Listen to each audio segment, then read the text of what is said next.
back of everything from step ladders to light bulbs.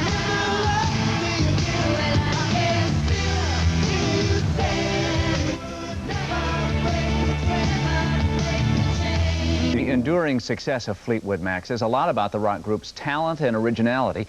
Also says, as Chantal found out recently, that time flies when you're having fun. Listen.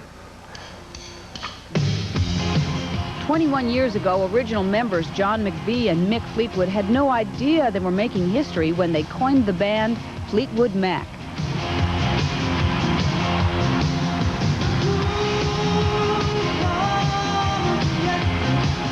I especially get goofy, not weepy, but I just, the older the songs are, the more it affects me, quite honestly. Fleetwood Mac's first greatest hits album chronicles the band's survival, a story that has been filled with rumors, little lies, and big bucks. It always makes me feel good when I turn on the radio and one of our songs comes on. I always go back to feeling like I'm 16. And I can't believe that they just played one of our songs between Led Zeppelin and The Who. That still really makes me giggly, you know, because I just can't believe it.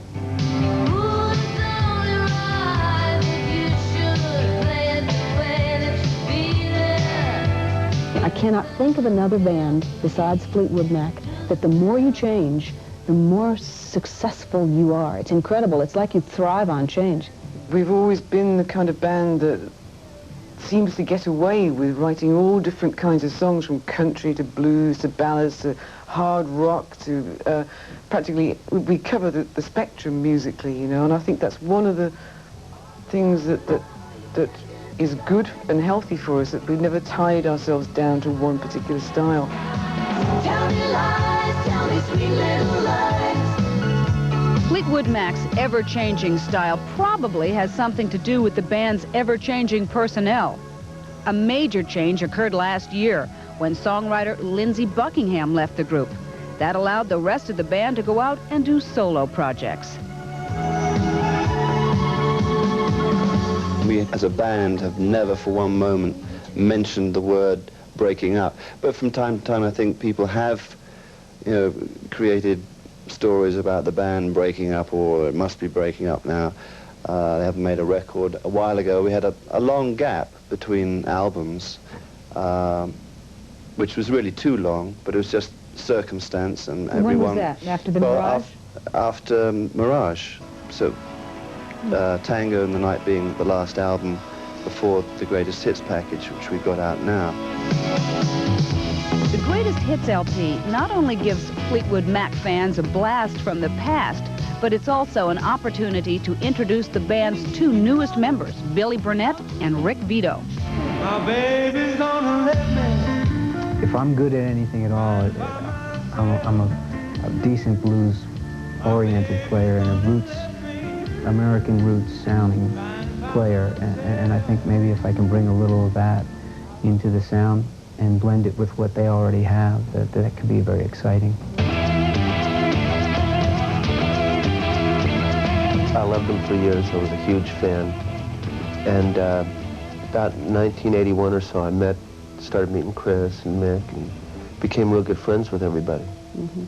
So it was kind of easy in that, you know, aspect of joining the band, but it was, it had its scary moments before we started doing the gigs. The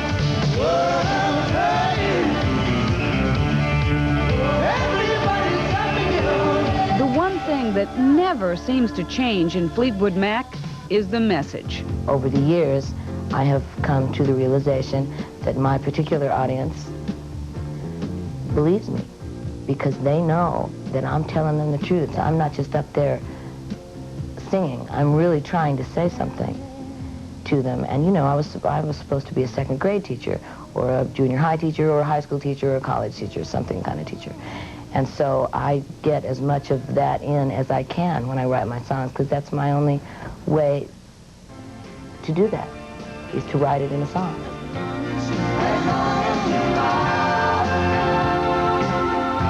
The essence of it all is if you have that love and respect there,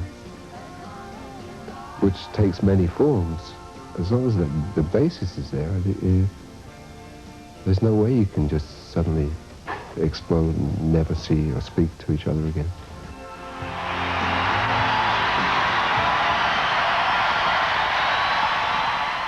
Great group, terrific group. All right, it's 17 minutes before the hour, and